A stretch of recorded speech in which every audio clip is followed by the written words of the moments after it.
Early in the morning I say, the sun is shining today. I don't want to put my head down. I want to be happy for what I found.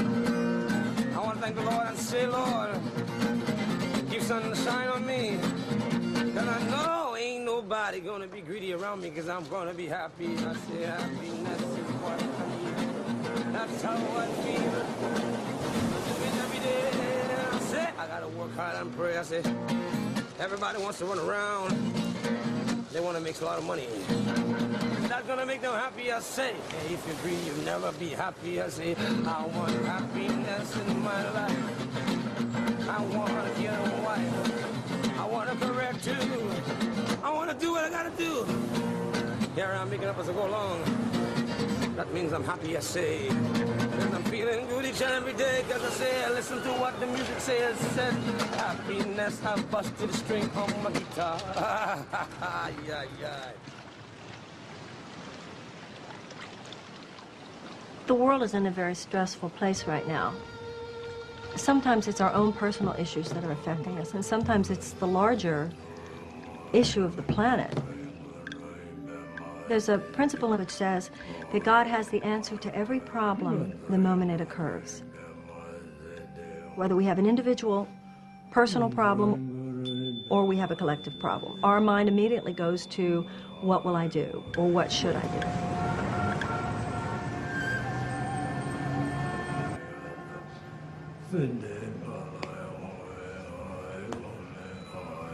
The tower is about consequences.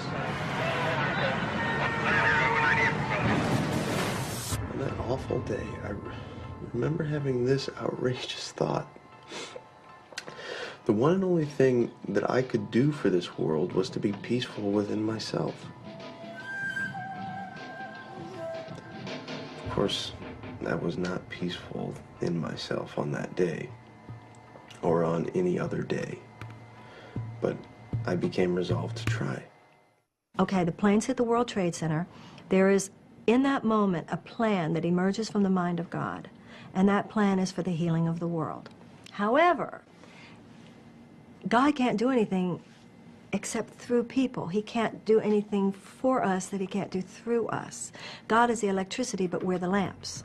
So, the world as we experience it, whether it's your private life or our planetary existence, is a reflection of the people that we have been. You with me? So if we want the world to change, we have to become new people. So here's the human race on a suicidal rampage. That's what's happening right now. The war on terrorism, the biological desecration, there are so many stress factors on the planet right now. So God's plan is for us to become the people who have the level of wisdom and intelligence necessary. We have to become the people who, even if we can discern what it is we're supposed to do, have the maturity to be able to do it. Unless and until we make a quantum leap inside ourselves, we can't be the conduits for the quantum leap that has to occur in the world. What that looks like in our lives is that we're all stressed out because we're being put through a very rapid pace of change. Our grandchildren's grandchildren's grandchildren need you to become the Sean that you're capable of being on this planet. Do you believe in reincarnation? Sure. Well, good to see you again then.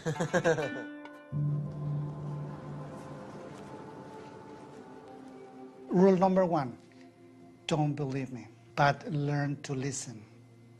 Don't believe me. Because what I'm telling you is just a story. It's a point of view, how I see life. And it's truth just for me. But if you learn to listen, you will understand what I try to communicate. Then don't believe me, but learn to listen.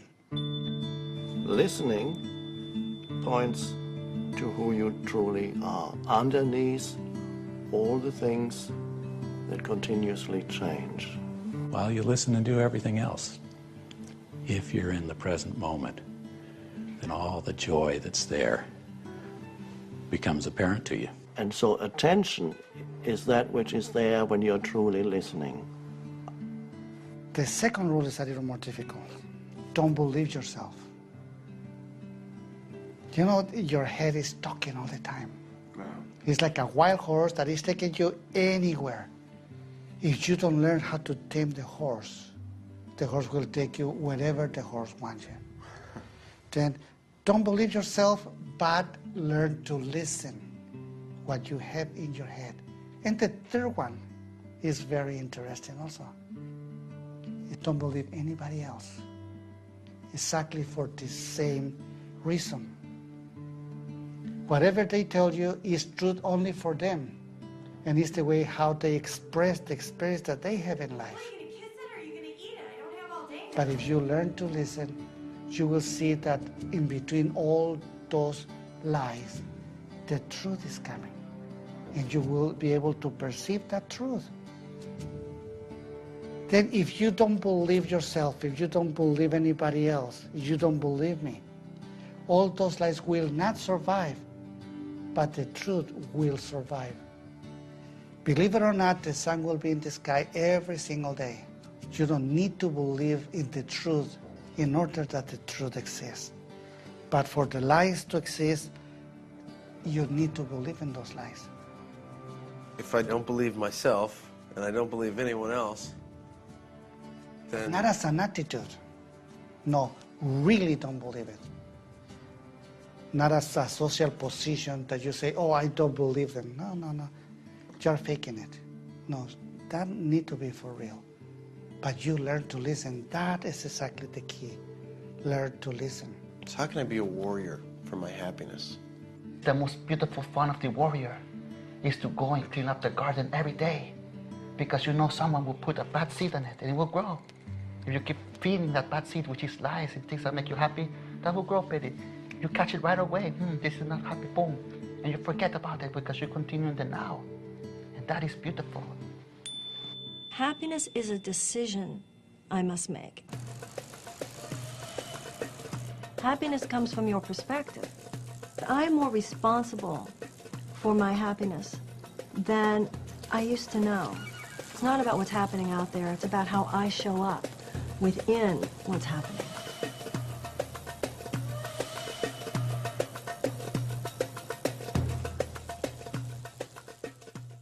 Every individual brings a little piece of the piece.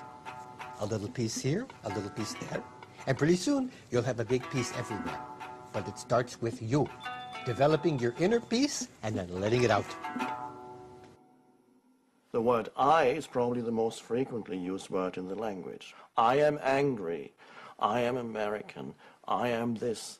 I am that. That I is the greatest illusion.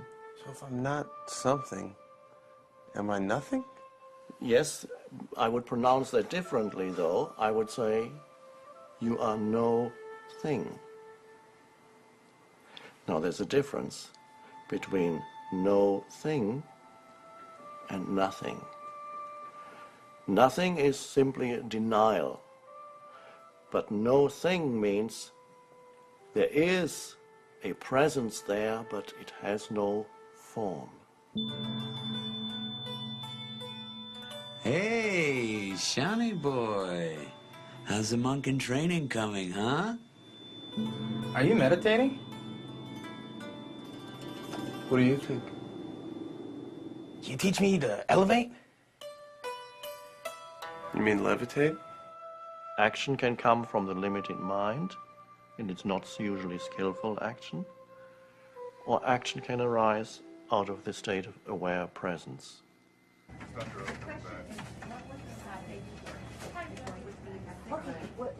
Sit. Listen, we need to talk. Oh, Sean, let's don't. Well, you don't look ready. Look, I don't want to do the cattle call for extreme dating. I'm an actor. Hey, how about a birthday party in Beverly Hills? Tell me that's a movie. It is a birthday party in Beverly Hills. I haven't had a real gig in 2 years, man. Damn it. Look, kid, you gotta stick it out, that's all. That's called paying your dues. You know what, you're probably right, but I need a break, so I think I'm gonna go to Hawaii or something. Hawaii? The closest you're gonna get to Hawaii is looking at the water in the toilet bowl.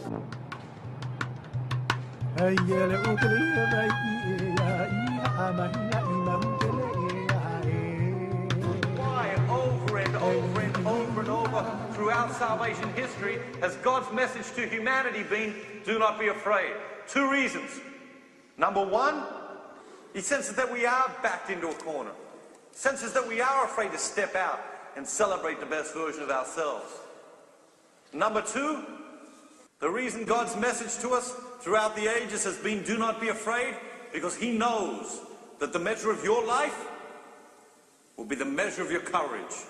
Go home tonight and take the 5 people you most admire from the history books and then ask yourself, who would they be without courage? The answer?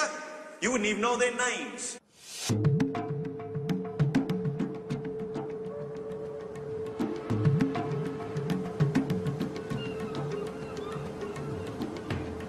From the beginning, he has claimed that he is a victim of an FBI conspiracy, a political prisoner. But in spite of his protests, Pratt stands convicted of the senseless murder and $18 robbery of a 27-year-old white woman. Are you telling me that you learned to be happy in prison? I found freedom, my understanding of freedom. Out of all of my 58 years, I found it in the depths of the worst holes in San Quentin and Folsom Prison. It took the process of detaching from everything. You don't have any desires. You stop masturbating. So you don't have no sexual desire, all that. But that's where I found true freedom. The desire, the submission, the release of the ego, the understanding that you are just a small part of something much bigger. And once you begin to adapt your body, your mind, to these things, this external stimuli, all these things, and understanding that we all are part of something, that a continuation of something, and you reach that balance, then you feel happiness that you would probably never feel from drugs, from anything else. I ended up in jail because of situations that were concocted by Richard Nixon. When they were judged by Congress in '76, that they were actually wrong, that they were criminals, and you had convictions out of that. They went to San Clemente, and we went to San Quentin. 1970s, a series of things began to happen. A Senate investigating committee found that the FBI had had a highly questionable counterintelligence program aimed at the Black Panthers, and that Pratt was a special target. My first 8 years of my 27 years in prison was in the hole in San Quentin and Folsom. And back then, those holes consisted of just empty cell, but very inhumane and very torturous. These are the most intelligent beings that I've ever encountered in my life, ants. My first couple of years, I was always guarding against the ants, you know, because my toilet was a hole in the floor, you know, and they would crawl out of there, they would come and they would bite. So after a while, I realized that this is their world. I'm just here, and why am I killing them? You know, just let them continue to bite me. I just surrendered to them. And once I submitted to that situation, they'd stop biting me, and then after a while, they started bringing me things, like little crumbs and whatnot, that I could eat. And then that caused me to thank them. I was so grateful, because at that time, guards would not feed you. Sometimes, I was on bread and water for a long time. It was just a good feeling of gratitude that I think opened me up and made me reduce my ego. That act of submission, to reduce yourself, because you got this macho, you above everything, and you can fight anything, you know, and now you're being made to submit to this tiny creature. And then you learn so much from it. That really had a big impact on my life. I began to meditate and to do certain things that was later told to me to be a part of the transcendental meditations and the astral projections and all of these things that I read later.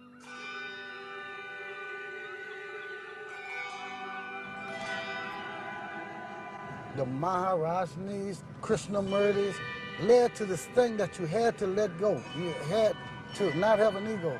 You had to, you know, not be attached to all of these things which are causing you to deteriorate.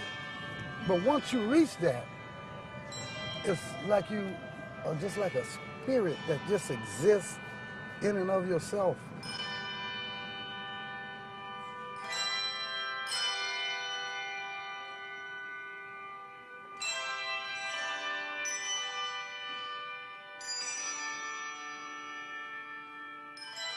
If we look into the wisdom tradition of Buddhism, they managed to condense the reason for all unhappiness into one word.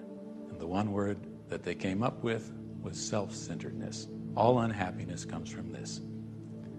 And the Buddha said that all of our concerns about self can be put into 8 things: praise and blame, loss and gain, pleasure and pain, and fame and shame. So pretty much anything that makes you feel up or down is in that category. It's one of those. And that's only something that you're concerned about when you're operating from a self-center. Now here's the catch. You just learned that whenever you're self-conscious, you're proceeding in the world from your thoughts. You're not in reality, but you're in a universe that revolves around those 8 things. And so you react to everything according to how they affect you. Did it give me pleasure? Did it cause me pain? Did I lose something? Did I gain something? Everything's about that. And your happiness rides up and down. So Buddha saw everything in this wheel. They said, if you're on that treadmill, you're lost, because one will come to the other. So you have to move into the present if you want to be happy. What's for dinner, Sean? Grass and leaves?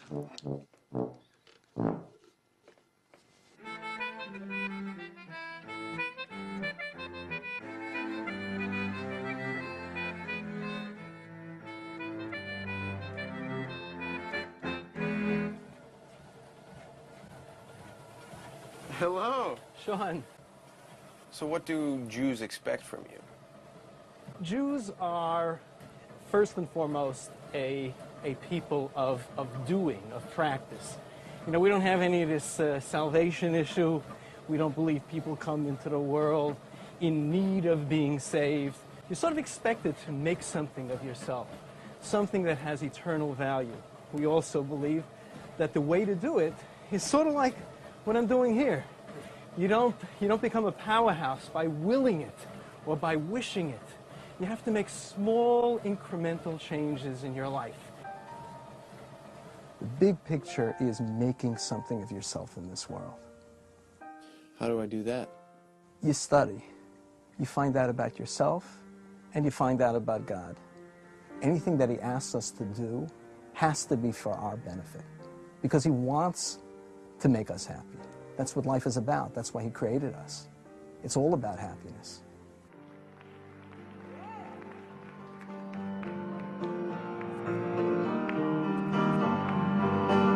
Oh, let me love in a holy, holy way.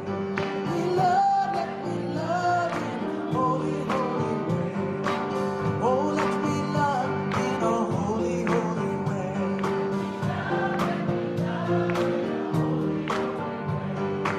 Oh, let me learn from all the ways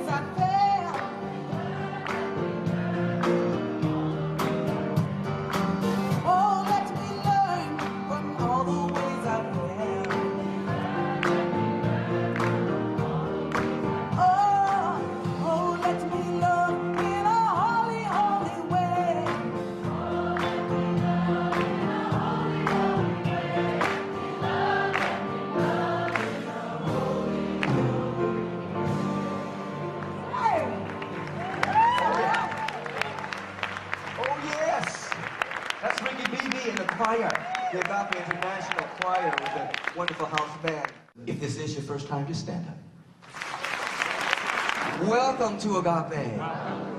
Peace and blessings. Life is hard until you die, but bliss and ecstasy, joy and harmony, these qualities are potent and powerful. They may be subtle, but they're potent and powerful. And as you on a regular basis begin to make a heavenly choice, extending the good that you know, you discover that even the circumstances and the situations begin to meld, because they are the coagulated thought forms that we've all agreed upon. Because your conscious awareness of the all good is stronger than that circumstance. But it begins with your awareness that you have the capacity to choose. You become more and more aware of the fundamental harmony of your being. Say, in this moment, I make a new choice. I choose heaven. I choose to extend my good. I can think independent of circumstances. I am duly empowered by the Spirit of God to anchor heaven on earth. Are you with me? Agree with each other. And let the celebration begin.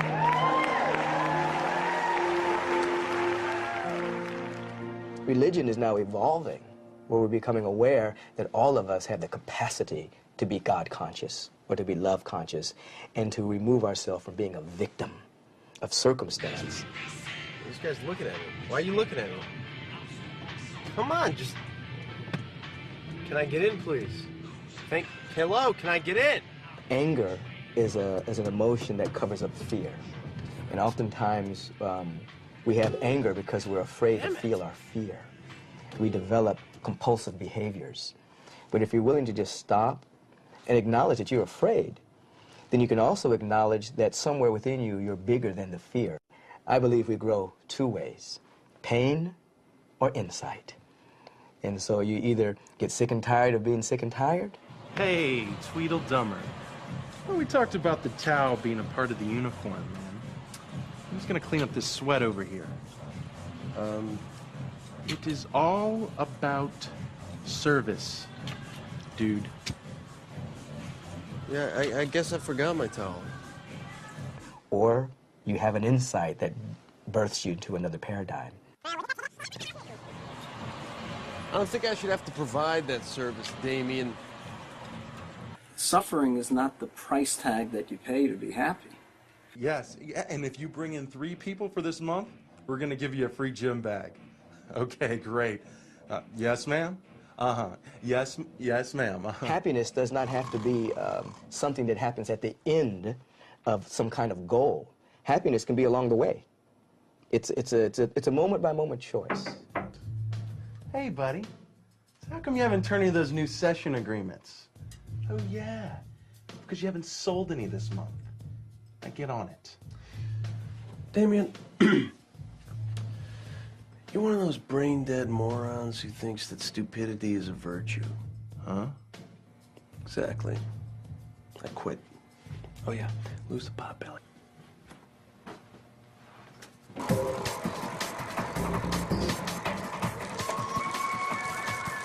If we ever want to be happy, we have to make sense of suffering. We have to realize that there's something in suffering that adds to the meaning of life, that helps us and allows us to be and become the best version of ourselves. And that is one of the great mysteries we have to delve further and further into. But an individual who's living a purposeful life, which means the gifts and the talents, the capabilities, the intrinsic joy, compassion, love that is within us, when you live to let that come out, you find that you achieve goals and you do tasks, but they're a subset of a larger way of living.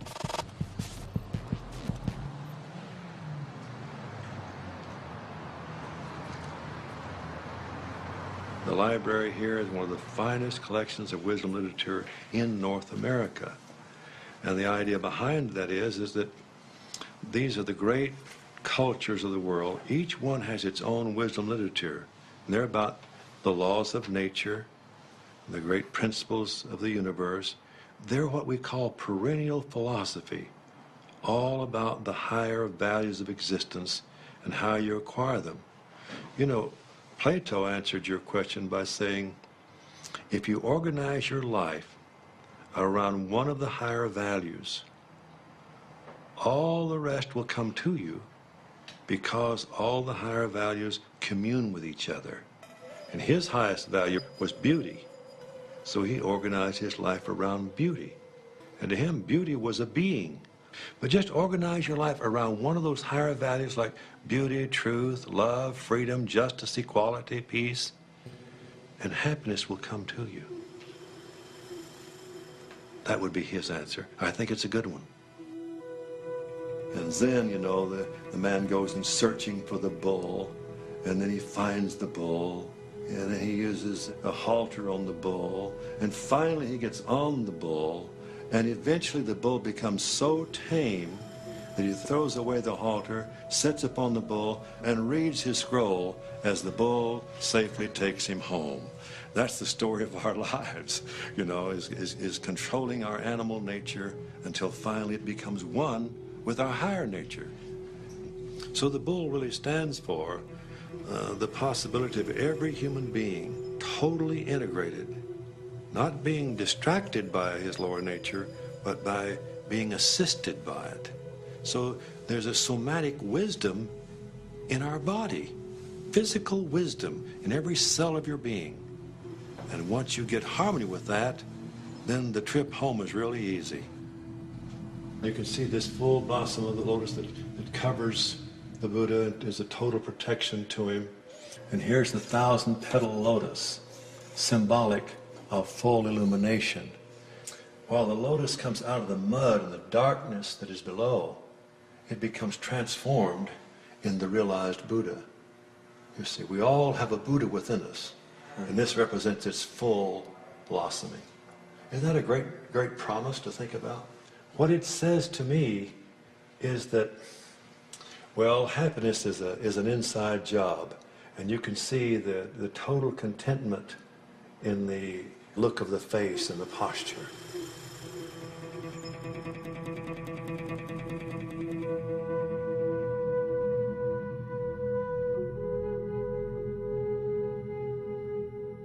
I never have any money, and I want money. Oh, you want money? Yeah. You're coming to the wrong guy. If you wanted to release your attachment to money, I could help you do that.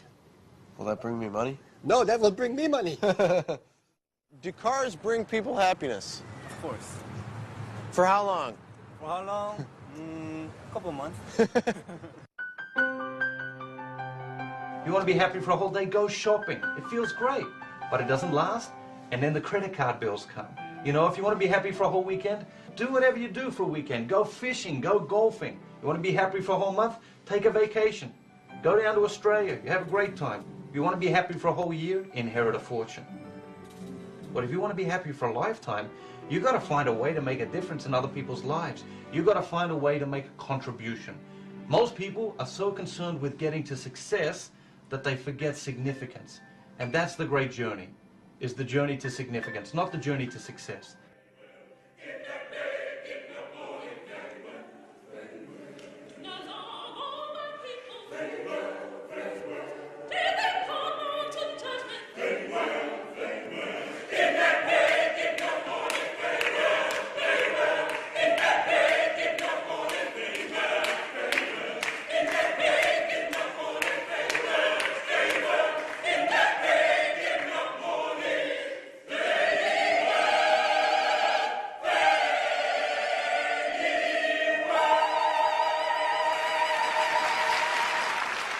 I don't know what would happen to Hollywood or what would happen to athletes or what would happen to movie stars if folk were not groupies anymore. I think the industry would still succeed, but I don't know if people would hold it in the kind of esteem that they do.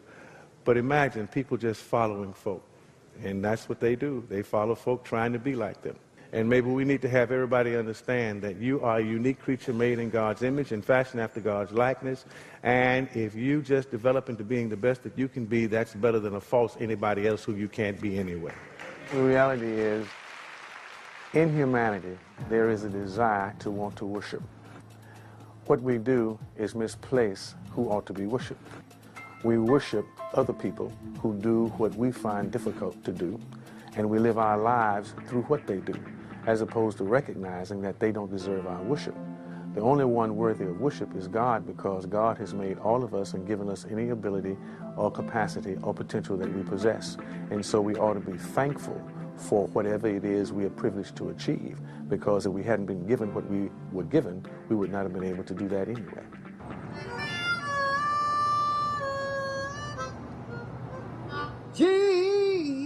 Jago, jago.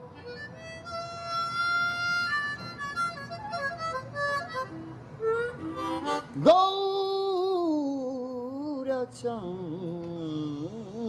bole. I'm not here because I have to be here. I'm here by choice, because I understand that currently we are in the material world, and it's like being in a house which is on fire. If you're awake and all your family members are sleeping in a house that's on fire, what kind of individual would you be if you just run out thinking about yourself and leave everybody burned to death?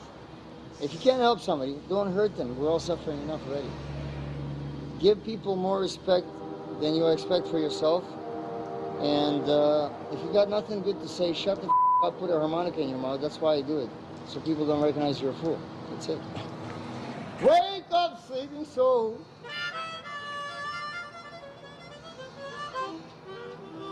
Wake up, sleeping soul.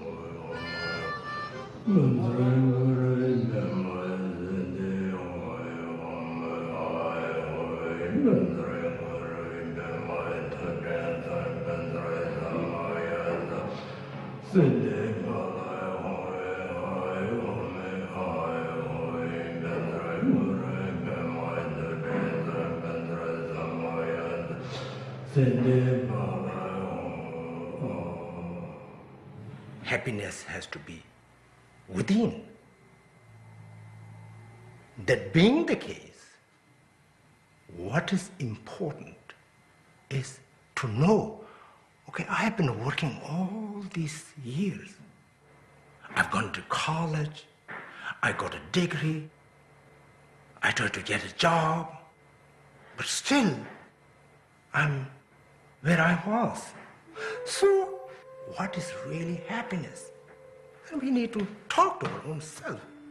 Hey, Sean, what is wrong? What is lacking with you?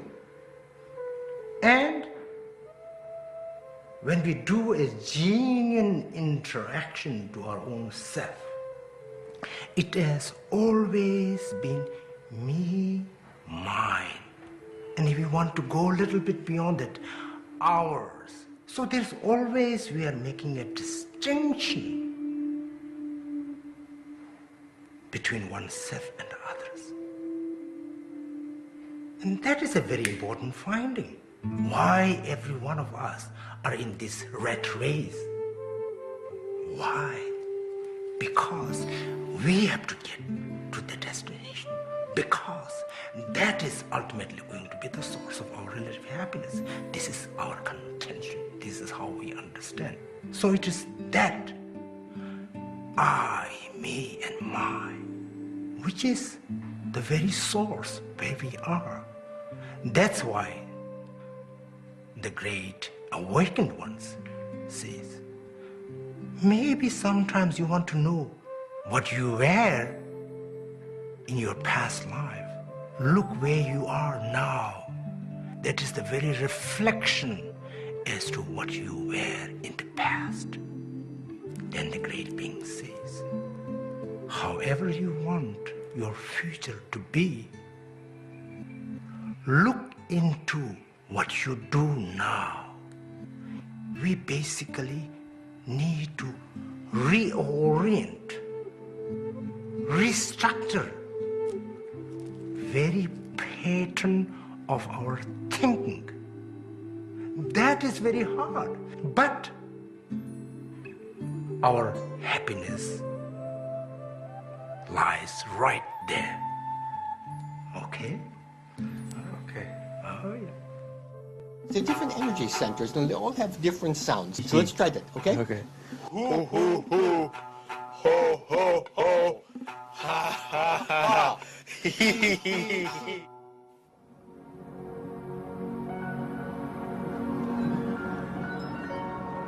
Hey, Austin, what was that quote from Goethe? Das ewige Weibliche zieht uns hinan. The eternal feminine draws us onward. Now that I'm over at this woman's house, it's December 21st, 1980. It's about midnight by the time we've gotten around to it, because the full moon is really high in the sky. She's sitting there with her back against the window. I remember everything about her hair, how beautiful she looked. I guess, you know, like a lot of guys, we're just bluffing it. We're only doing what worked with the last woman each time we meet a new woman, right? And at 22, you know, I was a bit tentative. She was 9 years older than I was, more experienced worldly, and she must have understood my tentativeness. All of a sudden, for the first time in my life, it's broached to me that sex isn't about getting to the orgasm, isn't goal-oriented. It's not about goals. It's not about getting to the final end of the journey. It's about enjoying the journey. If you enjoy the journey, it won't matter what your goal is. It won't matter what goal you get, because you don't always get what you want. See anything you want? What's good here? Well, the pastries are real good, and the quiche rocks. Oh, okay. Well, then, I'll try the quiche. You get what you get. Life is short. Cram as many women into your life as possible. How's your salad? It's good. Yeah, I love lettuce. Not me. You got to grow old gracefully, but you're very mortal, and these experiences only happen in one lifetime, and you've got to grab every single one that goes by.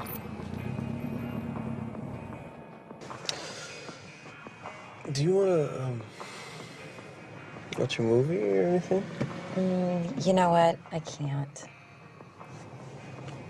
Well, do you want to fool around or anything? No.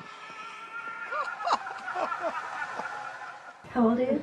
24. Well, the first thing you need to do is stop calling them girls. Women? Okay, that's better. That's the beginning. Women. Don't understand You don't women. understand them? No. I mean, I know you do. Why is there such a disconnect between men and women? Why is there, why does the eternal feminine draw us forward? Why does the eternal feminine draw us forward? You mean why does the eternal feminine draw a man forward? Yeah. Because that's our function in your life. My function in your life is to call you forth. Now, your function in my life is to call me forth. That is what men and women are here to do for each other. In the Course in Miracles, it says, you think you need to understand a person to know whether or not they deserve your love. But the truth is, unless you love them, you can't understand them. The reason you don't understand women is because you're not loving them enough yet. Every woman is worthy of your love. I'm not saying every woman you're supposed to have sex with or every woman you're supposed to have a romance with. But your function as a male is to love every one of them. And if you stand in front of a woman, your thought, it's all silent, it's all telepathic, it's all subconscious. If you, when you're just sitting in front of a woman, your thought is, I know you're gorgeous. You might not be showing to me at the moment, but I invite you, because I know that that, as you said, eternal feminine dwells within you, and shower me, baby. If that's your thinking, that you really invite a woman to show you how beautiful she is, then in your presence she will. The issue is not how to understand a woman, it's how to love a woman. And that's true about everything in life. And you'll have so much power, and you'll remember that I told you that. That's good. That's really good. That's what older women are supposed to do for younger men. We teach you the secrets.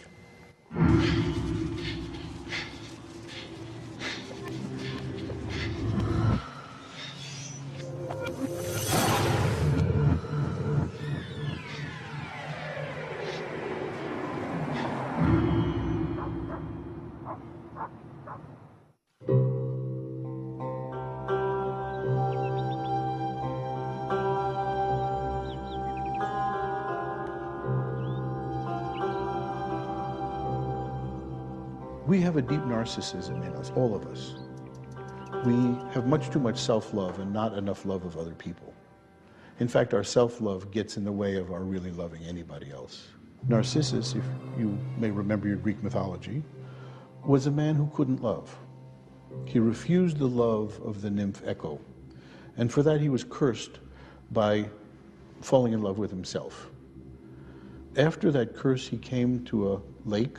He saw his reflection in the lake, and he was so enamored of his own reflection, he couldn't look at anything else. And so he sat looking at his reflection and starved to death. And eventually he was transformed into the flower, the Narcissus. Now the scary thing is, we're all a little bit like Narcissus. We starve ourselves to death from real emotional nourishment. We starve ourselves of real love. There's two levels of things going on. There's what you want at the personal level, at the physical level, and then there's what you want at the soul level. The question is that you would ask the cosmos is, which one do you want the cosmos to listen to? To what you want on the personal level or to what you want on the soul level? So what we choose for our personal desires, what we think is so eminently important to us, when we actually experience it, we discover isn't. And that's the journey of every soul, regardless of age, no matter where they are. How many people said, if I only get X amount of dollars, if I could only get X amount of orgasms, if I could only have it happen a position just like this one where my everything was touched, then it would be perfect. And then you get to that moment, and it isn't. Because there's always something greater than that in an infinite field of possibilities. You have no way of being able to tell the infinite what is your greatest good. You don't even know it. You wouldn't even recognize it.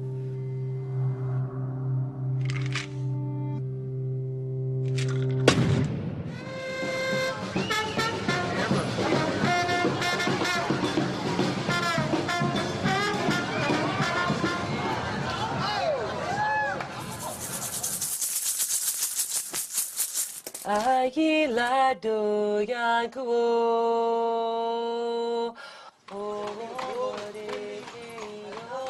ayaba oyade mariwo oyan saloro shokoto agilo dayan kuo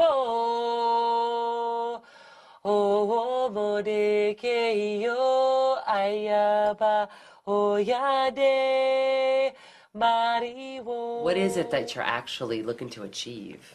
Little things make me very angry. And a lot of times I'm just trying to cover it up. Somebody else isn't gonna change that.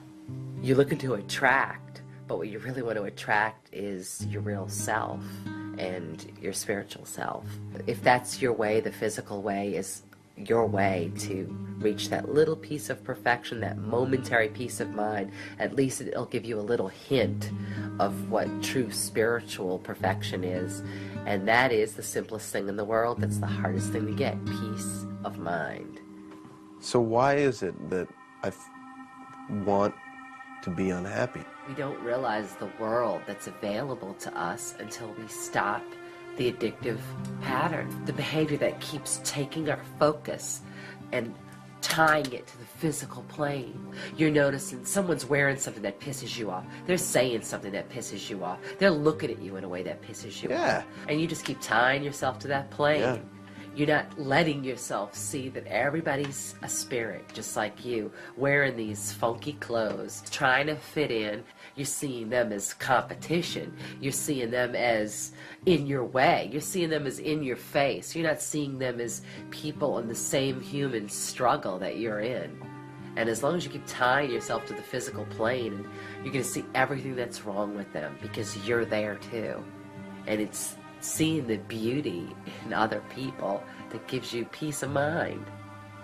And seeing the physical looks and the stupid shoes is everything that separates you from them. And as long as you see what separates you from them, you're going to be pissed off forever. What's true about the illusion of the physical form? I don't understand. But this is real. It's Maya. It's the illusion. My body is real. What do you mean? A bunch of electromagnetic energy made up to look like a shirt and a flesh and eyeballs. And when you see through that and you start looking at people in a spiritual form, you realize you're not alone. And when you don't feel alone, you don't feel so damn miserable all the time. The spiritual plane and the physical plane are operating always at the same time. It's all operating together. So when you join with someone physically, you're joining with them spiritually. So I'm going to try to make you a potion that just helps your perspective out a little bit.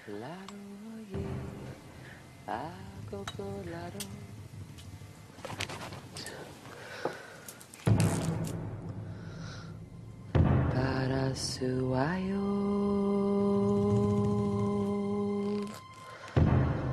o mañana guara mama kenyira boe.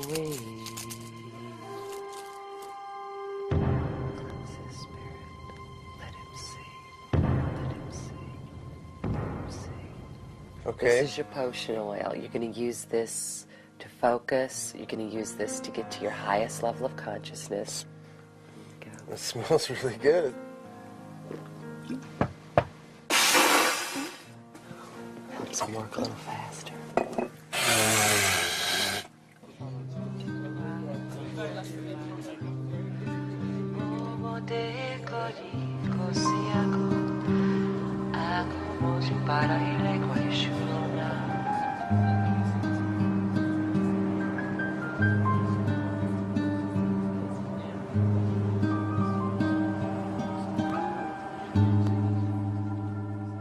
This universe is just a speck of dust in the eye of God. Each of us have a direct, it's like a direct radio link to higher wisdom. There's one power, there's one presence, there's one life, there's one God. Everything is energy.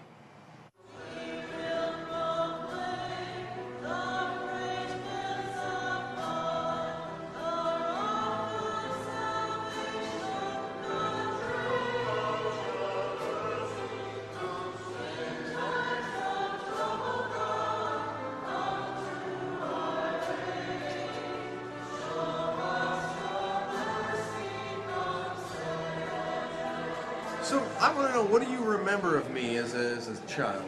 I remember I taught you how to serve Mass, and you were very squirmy. I remember that. What do you think about this live in the now thing? You ever hear that? No, I haven't, but I think it's a good idea. You know, yesterday is history, and tomorrow's mystery. So all we have is today. You know, we're not guaranteed tomorrow. So, as the old Latin say, you know, carpe diem, seize the day. Most people spend the first half of their life saying, I'm too young for that stuff. And the second half of their life saying, I'm too old for that stuff. People don't fail because they want to fail. People fail because they don't know how to succeed. And as Napoleon said, those who fail to plan can plan to fail. We got to come up with a plan, people. We got to come up with a plan, because you're not just going to wake up one morning, look in the mirror and say, there you are, best version of myself. Where have you been? I've been waiting for you to show up.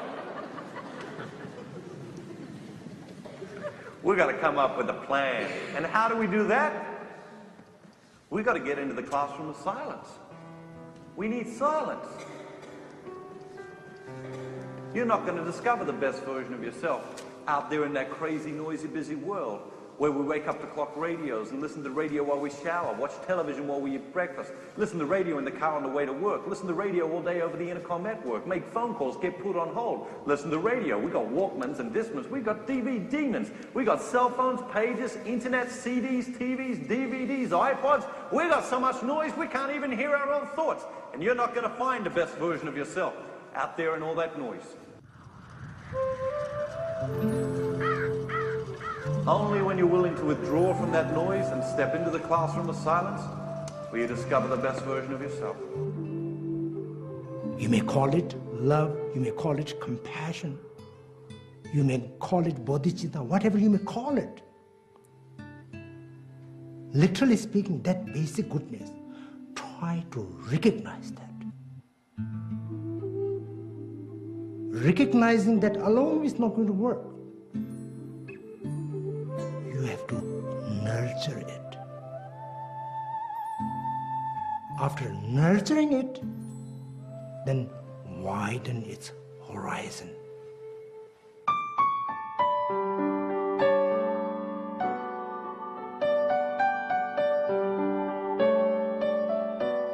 I don't think happiness is a feeling. I think happiness is a state of mind. It's having an awareness that there is a supreme being, a God, that is in control of everything, and that somehow that higher power has an affection for you and for me and for everybody, and is in the process of creating good out of all things. I believe that Jesus wants us to experience the relationship with other people. I think he wants us to enjoy this creation that he made for us. He created this spaceship. That's what it is. It's a spaceship. And we are stuck on this spaceship. God created it. He designed it. He put us here. He put us here for a reason. I know that. He put us here to experience the spiritual realities of faith, hope, and love, and to share that with as many people as we can. And how we do that will depend upon the specific task that he has given to us as the individuals and the reason he made us. How do you know that you've accepted Jesus? How do you know that you're going to heaven? How can you be sure? Well, you can be sure if you've confessed Jesus as your Lord. You're saying that you could have salvation in a moment, in an instant. That's all it takes. Mm-hmm. Yes. No matter what you've done up to this point. Correct. All it takes is 1 second. Bam. Correct. You're in heaven. Yeah. When people ask me, am I religious? My answer is, of course not. I'm just a Jew, and I'm a surfer, and I just believe in God.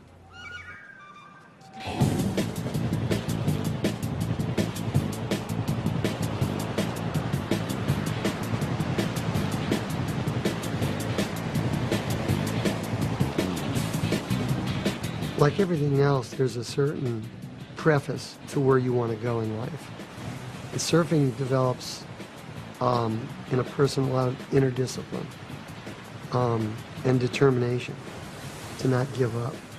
Because a real surfer has got to be able to take his lumps, wait out those long periods of no waves, and be able to do it with tremendous discipline and not lose interest.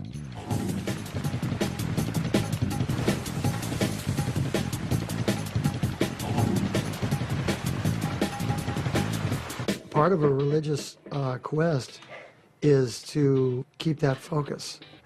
For a lot of people, it's difficult because they don't have the inner discipline to do it. Not because they don't want to.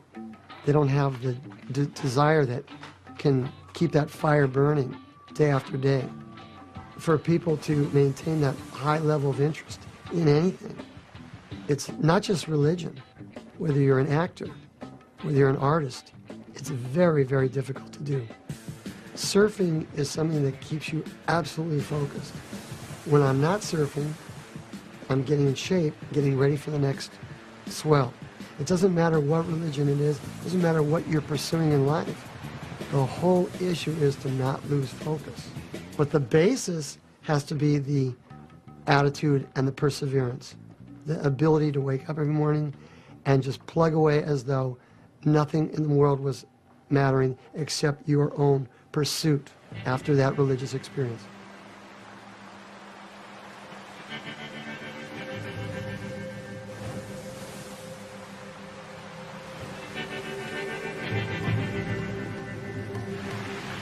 When you're surfing, after a while, you're going so fast, and there's so much energy and power. It's an outer body experience, in a way. And that's the religious experience in a nutshell.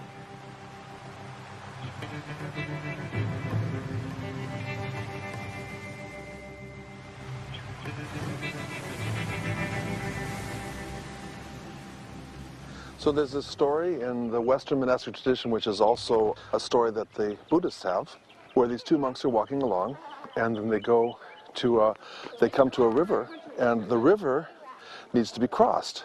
And then there's a woman that appears at the same place at the same time and says, "Can you help me across?" So one of the monks picks her up and goes through the river and puts her down, and then the monks continue walking. And about a mile later, the monk that didn't pick up the woman says, "Brother, I was so surprised you touched that woman." And the one who picked her up and put her across the river said, "But brother, I put her down a mile ago and you're still carrying her with you." So it's natural for us to be attracted to another person, to have the desire for family or the desire for intimacy. And in some senses, monks are about intimacy too, but they're about intimacy with God.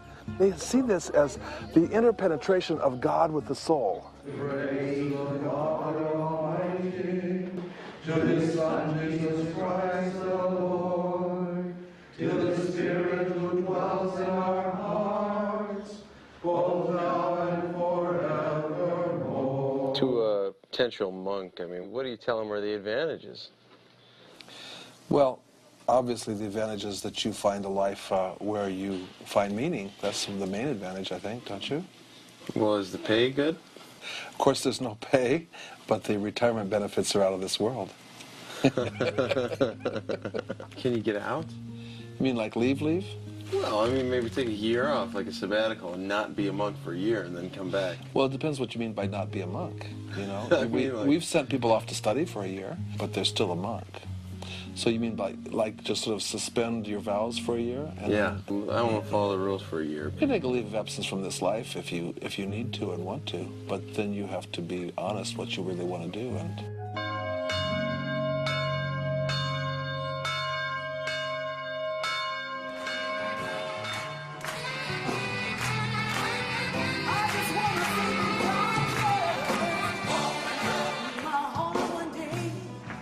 To the city here in me, I had to let go of the way I thought and the way that I used to be. And so I prayed to love and I prayed to see the city shining everywhere. And I let God lift me up far beyond the toils and snares. 'Cause God is my present help, even in my time of need. God's hand is there for you, even when you don't believe. Right now, open up your eyes. You mentioned that you didn't call God God, you called God love, beauty. But I did notice in the service tonight that you do use the word God now. So when, after your transformation, did you become friendly with the word God? When I say the word God, I'm speaking about life. I'm speaking about love, the love intelligence that governs the universe, and that each of us are incarnations of this presence. So the word God, previous to that, meant some kind of man in the sky that judged you, that had chosen people. But once I understood that God was not that, it became very easy for it to creep back into my conversation.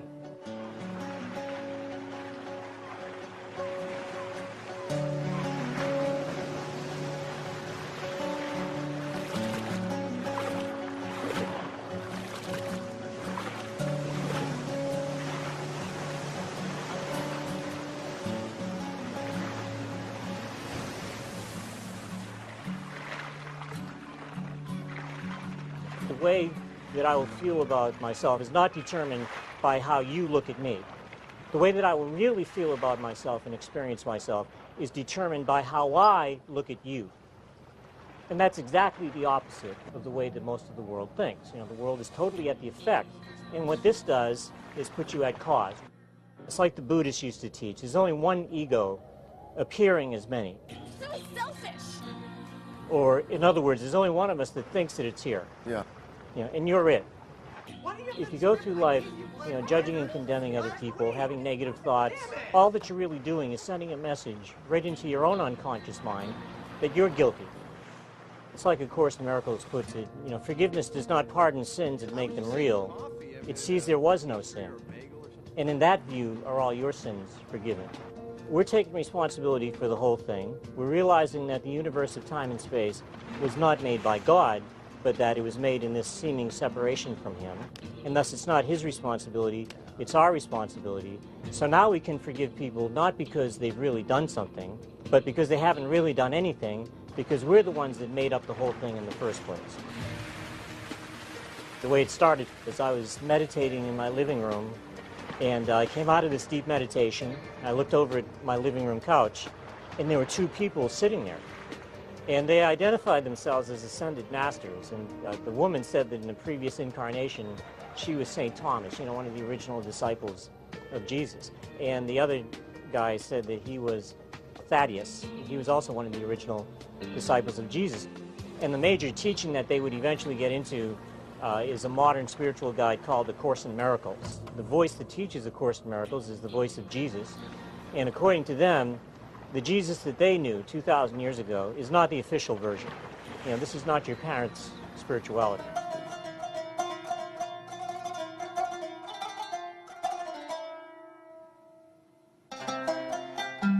You don't look like an Aikido master.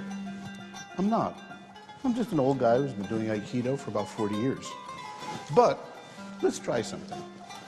Punch me in the stomach, hard. So that's a taste of Aikido. Okay, you're good at that. Well, it's a little taste. I've been doing it for a long time. But I heard you're actually a Sufi. Yeah? So what's the difference between being a Sufi and being a Muslim? Sit down. Let me tell you about it. Islam, as many religions are, is focused on outer practice. How do you pray? How do you act morally and ethically in the world? Whereas Sufism is like the world's great mystical traditions, it's about inner experience. My old Sufi master told me, anyone can learn to pray, anyone can learn the outer ritual of prayer, but Sufism means to develop a heart that can pray. There's an old saying in Islam, a revelation through the Prophet Muhammad, peace and blessings upon him.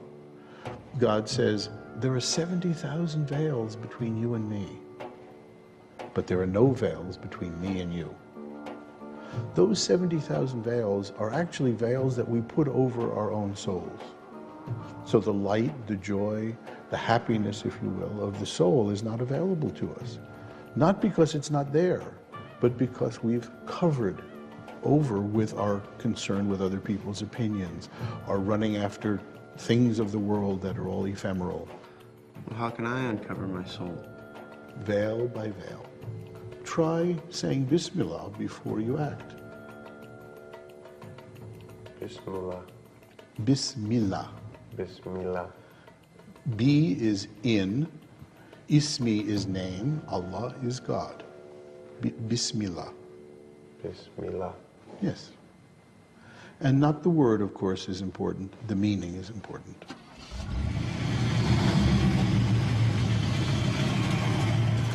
Yeah, it's really powerful, and I was really scared. I don't want to be afraid to try something different. I don't want to get into repetitive routines of, you know, self-destructive behavior. I'm just sick of, you know, being pigeonholed by myself or by other people. You know, I want to be free. I don't want to. I feel so limited. I feel so small. For me, I have a few basics: patience, timing, kindness, honesty, inner peace. That's a good guide. Patience, timing, kindness, honesty, inner peace. Right. In my opinion, the real test is the action. You have the knowledge, you have the understanding, now what are you going to do with it? Where's the value? There's no value in just knowing. The value is in doing. God dwells in the depth of your being, not as some entity, but as the formless one life itself. Would you like to live in the now more? Yes. Yep, too late. Already then? Yes. Up. Again, try it again. Living in the now? Yes. Up, too late. Yeah, you got to be instantaneous in the now, otherwise you're in the next now. I am the now, in essence. I am not what happens. I am the space in which everything happens. That's your true identity. What is real? What is real is the cosmos itself and your relationship to it. That's what's real. And discerning what that relationship is and how to work in it is the journey. That's the journey where you are in your life. So if the physical world isn't necessarily real, why would it matter if I did good things or if I became a mass murderer? Well, two things. First of all, the physical world is real enough for what it is. It's not cause to itself. There's a big distinction there. But the specific answer to your question, the philosopher Ernest Holmes said, there is no sin but a mistake, and no punishment but the logical outcome. So if you make mistakes, meaning that they bring you an outcome that you don't want, then that's the answer to your question. If you got an outcome that you totally wanted, you would find out you didn't want it.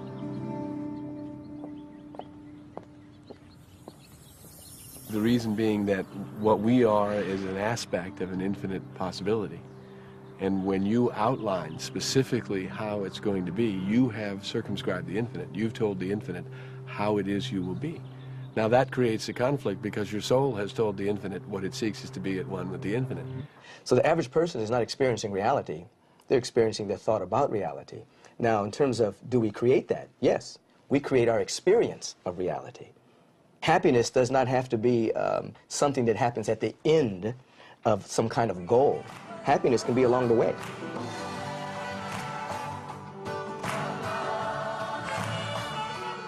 It's a moment-by-moment choice. It has nothing to do with circumstance or situation. It's a dimension of your being. When an individual is living to release life energy or to release their talents, happiness expands. Joy expands because they're in sync, I believe, with the fundamental harmony of the universe, which is to express itself.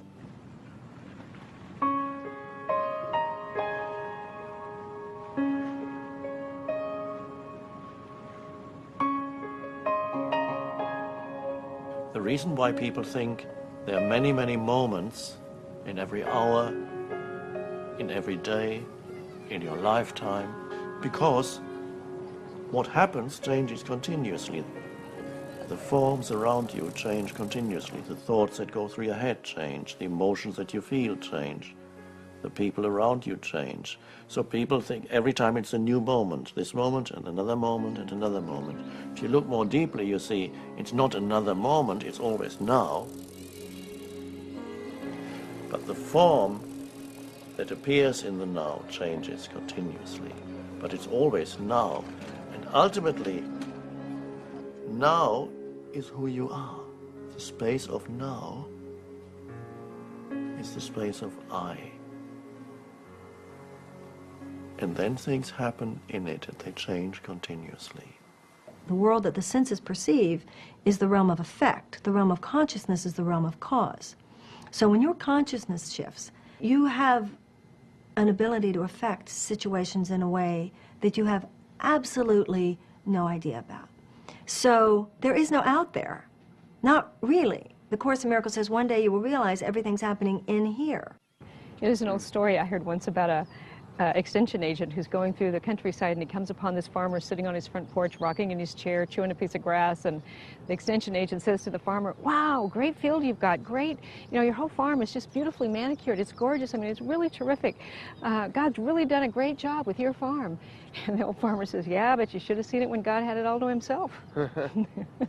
You know, we're part of our creation. You can't be separate from your own creation.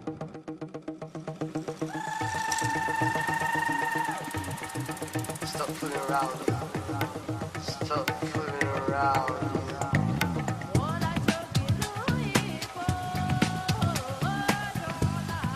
So, Stephen, what exactly is it that you teach here at the University of Philosophical Research?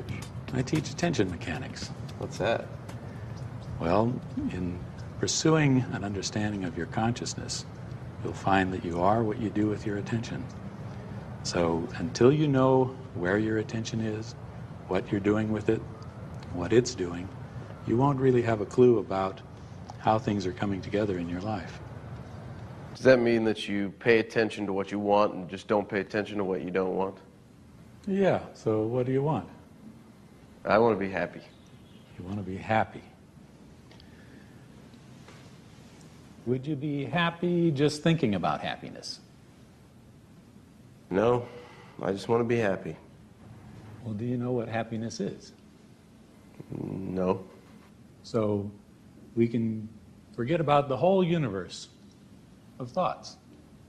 We don't have to look there. If you want real happiness, there's only one place to look. Look in reality. Now, do you know when reality is? Yeah, it's right now. It is now. But this is a slippery problem. Because now is not when you think it is. Come here, let me show you. Let's use this chalk. Okay, catch. You caught it. Uh-huh. So you weren't thinking while you were doing that. You had to be present to catch that. If you had tried to think to catch it, you wouldn't have caught it. And the reason you can't do it is because the thought is always half a second or more out of phase with reality.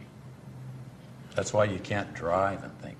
Have you ever tried to think when is the right time to turn the car when you're going around a corner? No, you can't do that. You can't do it. You can't do it. And the reason you can't do it is because you're not in the present moment. So only part of your consciousness actually gets to the present, actually is in reality. And your attention is what places your mind.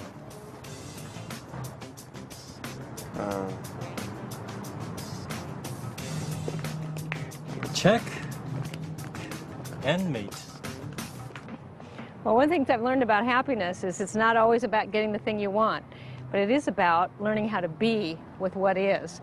So imagine that there's this great field. I mean, look at where we are right now, but even right here, you can just imagine there's this great field, and it's your field, and you get to bring forth your dreams, which is really discovering who you are in the process of working on your dreams. You learn to even out your experience so that you can give of your full presence into the moment that you find yourself in, into the experience that you are in this day. And you begin to experience what you're really claiming here and looking for, and that is a sense of freedom. And with that comes a kind of creativity that brings your essence, because you came here to give your gift. Nobody can give your gift.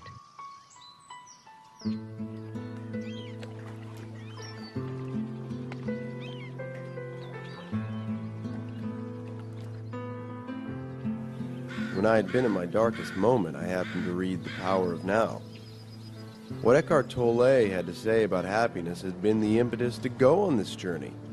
I was in Vancouver to meet him. You were there on a park bench for 2 years, and you slept on the park bench? Rarely, but I did spend most of the days on park benches in parks, different parks in London. Did you eat 3 meals a day? No. 1 meal a day if I was lucky. Oh. As you sit here, is it possible for you to simply watch what's happening around you without adding any interpretation to it? To just be present with what is. And you get a taste of what it's like to be on a park bench with nothing further needing to be added to this moment. The sounds, sights, people, the sound of the water, the light. Just allow it to be as it is. With that comes peace. You don't get continuously drawn into events and thoughts and emotions and reactions. You're the wider space in which all these things happen. You're the awareness behind it, without which none of this would be here. It would just be atoms and molecules in space. You are the awareness that enables this entire world to be. What about the search for meaning? Now, you notice that just a moment ago you were in that state of alert presence, and it never takes long for another thought to come in and ask a question, because thought cannot tolerate the state of presence. You don't have to be dominated by your thoughts, because thoughts can obscure the aliveness of life at this moment. Why didn't I know this?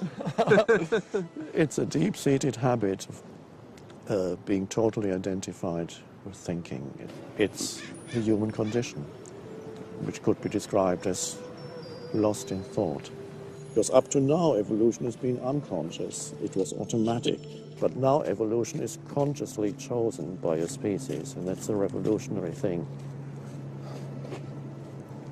And you are part of that. What about pain? I mean, physical pain or emotional pain of losing someone? Most of the human pain is psychologically created. There's an enormous amount of psychological pain, suffering, I call that. When suffering goes, and there's a possibility for humans now to live without suffering, that is a possibility. There may still be some physical pain. It may be that you get toothaches or bodily pains from time to time. Suffering is another level that lies on top of the pain.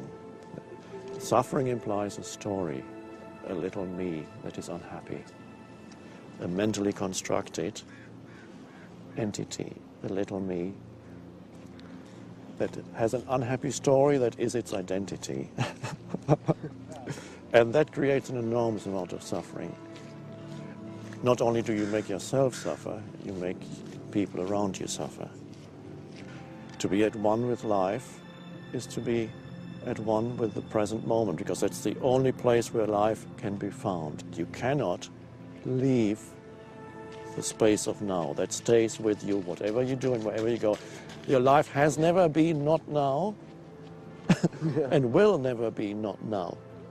Are you making the present moment into an enemy some way, internally, through thinking about something that's nothing to do with now? I need to figure something out.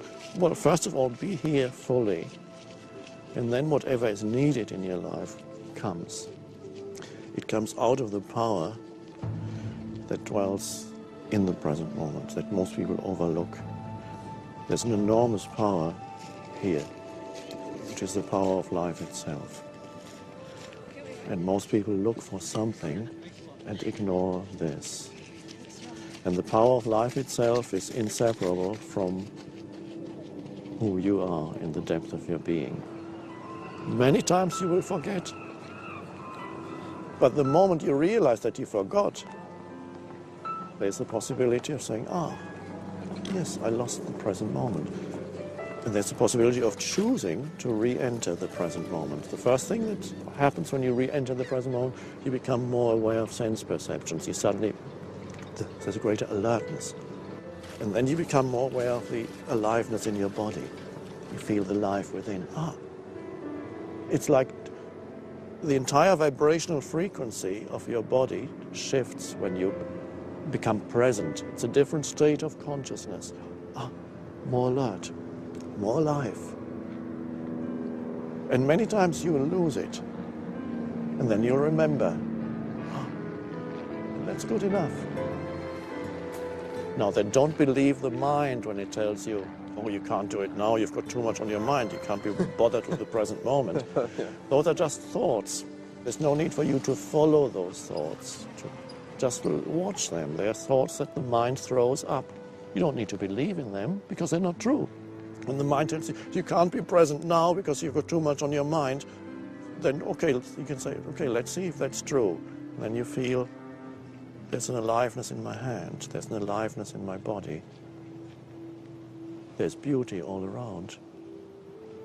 And you become present again. Alertness, the alertness returns. And when there is time to think. Then you sit down and say, okay, let's think, what plane am I going to catch tomorrow? What time do I have to go to the airport? What do I have to do now? Pick up the phone, make a phone call? Fine, that's beautiful. You're not losing yourself in future. That's practical matters. And once you've done the practical matters, you've thought about, you've planned your next week, then you come back to the now.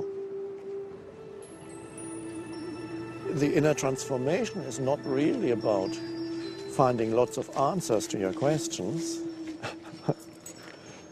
but finding a new relationship to thought, where not every thought seduces you anymore. And if a beautiful girl runs past and you find yourself following her, you don't have to think, oh, I shouldn't be watching this girl because I'm spiritual now. No. If you can let go, just for a moment, not for the rest of your life, just for this moment, let go of the need to understand anything so that you're truly present in this moment, just right now, just what is. But don't forget yourself, because you are the consciousness behind it. You are the space, the presence.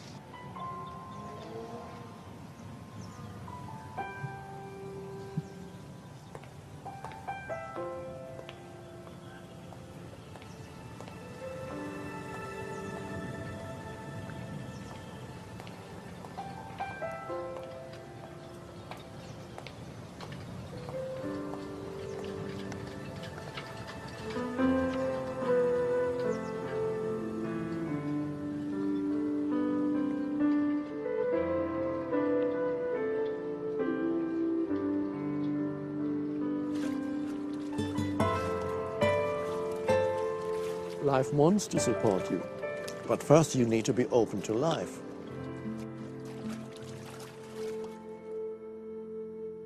What I like to do is live in the future and wait for everybody else to catch up, and that is less stressful.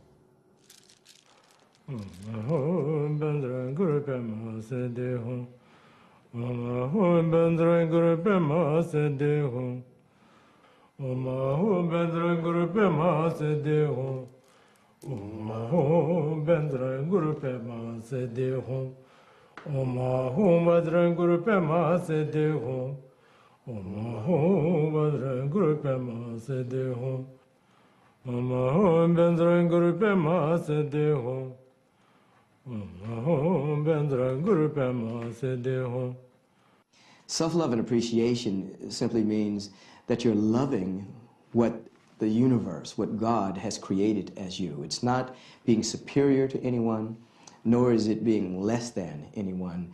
It's understanding that you are a unique expression of infinite potential. And so if you don't love what God has created as you end up inhibiting this life energy that wants to express through you. So the old notion of poor is me, I'm a dirty sinner, actually inhibits the flow of life. A man's greatest psychic need is to have his thoughts respected, and a woman's greatest psychic need is to have her feelings cherished. Isn't that incredible? If you believe something, your actions will display it. You can't open a newspaper in the morning without feeling crushed, without feeling like, this is what the world is supposed to be like. But to the person without faith, what you see is what you get. There aren't going to be any answers. The person of faith isn't going to have clarity about God's mind because he or she's not God. But he or she will know that there is an answer. High intellectual development doesn't equate happiness. It's only when knowledge becomes wisdom that a person can become happy. Wisdom is knowledge ensouled. By that we mean when you were a boy, your mother may have told you, now, Sean, honesty is the best policy. And you say, oh, sure, mother. But it doesn't mean a thing until you've ensouled that and that you're honest automatically under every situation. So wisdom is the key to happiness because it represents those experiences in life that you have ensouled, and they become attributes of your own nature. What we do now is how we are presentable to others. We never ask how I am presentable to my own self. The word, it is the magic wand of the Toltec sorcerer or the Toltec magician that word right there, what we do with it as gardeners, is everything. And this is keeping our intent and keeping our will and being loyal to our dream. Then, if you use the word impeccable, your life will be always happy. When you use the word against yourself, you are creating all that tragedy, all the suffering in your life. You cannot blame anybody but yourself. I'm running out of breath, man. I gotta turn on my engineer thing.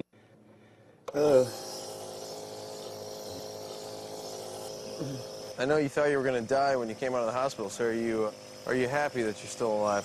Let me turn this sucker off. Let me think on that question. Am I happy I'm still alive? Yeah. Well, I think I can be. I can get there. If I haven't got the breath of life, hey, there's nothing to be happy about. Happiness is being, living and letting live, and loving yourself.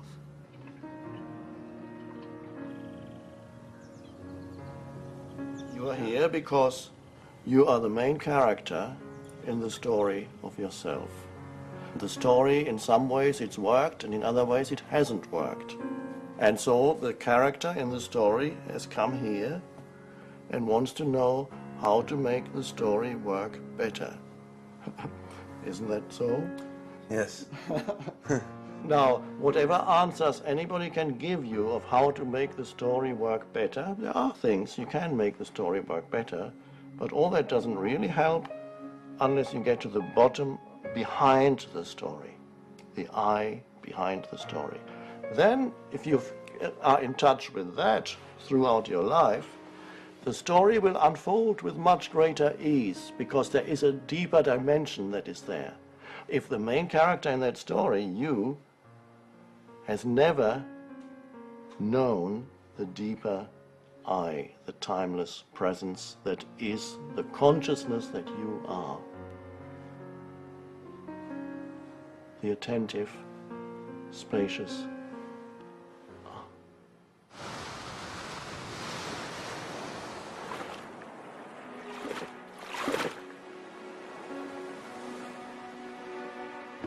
As you build your dreams and you say yes to learning to live a life that is negotiating between this kind of real high and this real low and finding your balance and bringing into an appreciation each and every day, you'll have some ups and downs and highs and lows and wins and losses.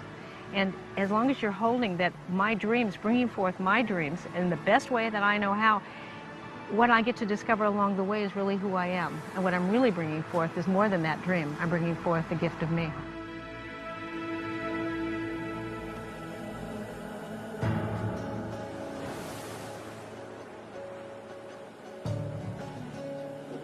During my quest, I learned a lot more about who I am. Now maybe I'm ready to forget myself. Of course, my quest continues, but now something I read a while ago that Krishnamurti said finally makes sense. The moment you're asking, am I happy? You're not.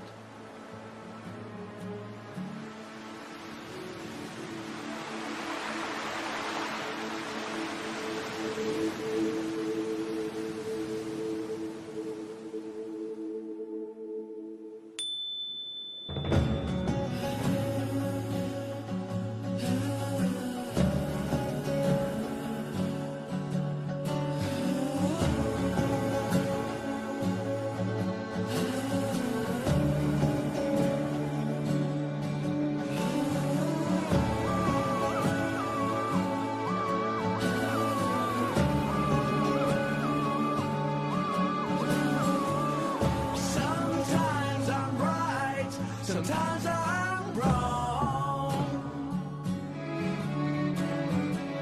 We're two opposites living in one song. The gifts I miss, sometimes my remedy is me to swing to your heart's melody.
don't know where the story begins, but here I found myself in a life full of sins. No matter what I did, I couldn't seem to win. Never had a clue that I had to look within. I'll take you back to the places that I've been. Couldn't survive without thick skin. Pushed as a kid, pulled in every direction. Trying to make friends and make connections. Couldn't cope with the feeling of rejection. Sought approval, love and affection. No one listened, like I didn't have a voice. Told what to do, lost my freedom of choice. Parents and teachers, the media play its role of tearing at my heart and grabbing at my soul. The voice what acquires the chain in my head. The voice were my enemies when they said, I don't know which way to go. I'm so lost, so out of control.